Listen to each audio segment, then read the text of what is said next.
Hi, my name is Nzingah from Yes Baby I Like It Raw, and today I'm excited to share with you a traditional Haitian recipe with a little twist.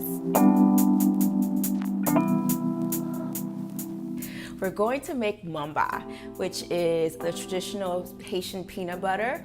What makes it very unique is that we like to use lots of spice, and so we tend to throw a pepper in there, and it's also sweet and salty, so it's a nice mix of flavors.